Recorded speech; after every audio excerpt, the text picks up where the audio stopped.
ધોરાજીના post office ચોકમાં ભર શિયાળે ચોમાસા જેવો માહોલ સર્જાયો છે, કારણ કે અહીં પાણીની પાઇપલાઇનના ખોદકામ બાદ તેનું સમારકામ કરવામાં આવ્યું નથી, જેના કારણે તે ખાડામાંથી નીકળતું પાણી રોડ રસ્તા પર ફરી વળ્યું છે। ધોરાજીમાં નગરપાલિકા તંત્રની ઘોર બેદરકારીના કારણે લોકોને મુશ્કેલીનો સામનો કરવો પડી રહ્યો છે।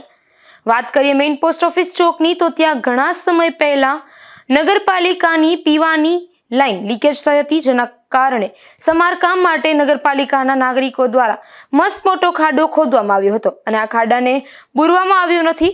હાલ આ ખાડામાંથી પાણી નીકળી રહ્યું છે અને અસંખ્ય લીટર પાણીના ખાડામાંથી વહી રહ્યું છે, ત્યારે આ પાણી ધોરાજીના મુખ્ય પોસ્ટ ઓફિસ ચોક પર નીકળીને વિસ્તારના મુખ્ય માર્ગ પર ફરી વળ્યું છે અને હાલ શિયાળામાં જાણે ચોમાસું જામ્યો હોય તેમ પાણીના ખાબોચિયા ભરાઈ રહ્યા છે અને મુખ્ય માર્ગ પર પાણી નીકળતા ધોરાજીના વાહન ચાલકો અને રાહદારીઓને મુખ્ય પોસ્ટ ઓફિસ ચોકમાં આવેલ દુકાનધારકો અને ગ્રાહકોને ભારે મુશ્કેલીનો સામનો કરવો પડી રહ્યો છે।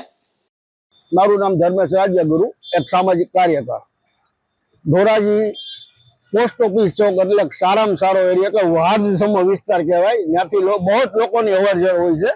ત્યાં નગરપાલિકા તંત્ર દ્વારા ઘણા સમય પહેલા એક ખાડો ખોદેલો છે, પાણીની પાઇપલાઇન બાબતમાં તૂટી ગયેલી છે, પણ કોઈ પણ જાતનું રિપેરિંગ કરવામાં આવતું નથી ને લોકોને એટલી હાલાકી પડે છે કે અત્યારે ચોમાસા જેવો માહોલ થઈ ગયો છે ને બધા આખા રોડ પર પાણી છે ને લોકો બાળકોને સ્કૂલે જવું હોય, કોઈ બુઝુર્ગ માણસોને નીકળવું હોય તો કેમ નીકળવું એ એક પણ પ્રશ્ન છે। રાહદારીઓને તો એટલી તકલીફ પડે છે કે નીકળાતું જ નથી। અહીંયા તમે જોવો તો ચોમાસા જેવું થઈ ગયું છે, ઓલી પાણીની નદી વહેતી હોય એ રીતે પાણી રહે છે, પણ નગરપાલિકા તંત્ર કાંઈ ધ્યાન આપતું નથી ને હું તો કહું હાવ બેરા મૂંગા જેવી સ્થિતિ છે તંત્રની। મારી માંગણી છે કે અત્યારે તાત્કાલિક આ ખાડાનું રિપેરિંગ કરે, લાઈન તૂટી તો લાઈન તૂટે રિપેરિંગ કરે ને તાત્કાલિક ધોરણે આ પાણી બંધ કરાવે, જેથી કરીને લોકોને હાલાકી ના પડે। મારું નામ ભૂપતભાઈ મિસ્ત્રી, પોસ્ટ ઓફિસ ચોક ધોરાજી। આ પાણીની હાલત, આ ચોકની હાલત બહુ ખરાબ છે।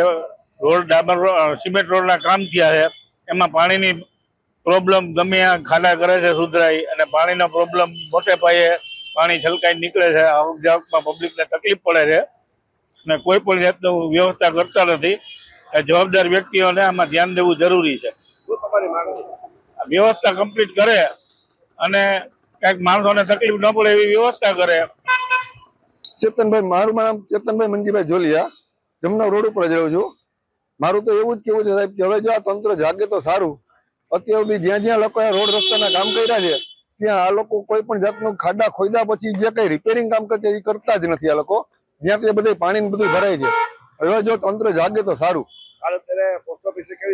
પોસ્ટ ઓફિસ ની સાહેબ વાત જ જવા દો। અત્યારે નાના બાળકો જો નીકળે તો સમજી લો ને, હાલીને તો નીકળે એવી પરિસ્થિતિ જ નથી। જ્યાં પણ જો નીકળે તો નાના બાળકો તો પાણીને ભરાઈ રહ્યા, અને મોટરસાયકલ વાળાને જો એવું કોઈ નીકળે અને અહીંયા કઈ ખાડો જો પડે એટલે પૂરું, સીધું હોસ્પિટલે જવાનું રહે। મારી તો માંગણી એવી છે, જો તંત્ર જાગે તો સારું, નકર હવે ફરજિયાત પબ્લિક ને ફરજિયાત જાગવું જોશે। આ પાણી મુખ્ય રસ્તા પર નીકળતા લોકોને ભારે માથાના દુખાવા સમાન બન્યું છે, ત્યારે આ વિસ્તારમાં જે ખાડો ખોદવામાં આવ્યો છે તેમાં પાણીની લાઈન લીકેજ છે, તેનું તાત્કાલિક સમારકામ કરીને અને ખાડો પૂરવામાં આવે તેવી લોકો દ્વારા માંગ કરવામાં આવી છે।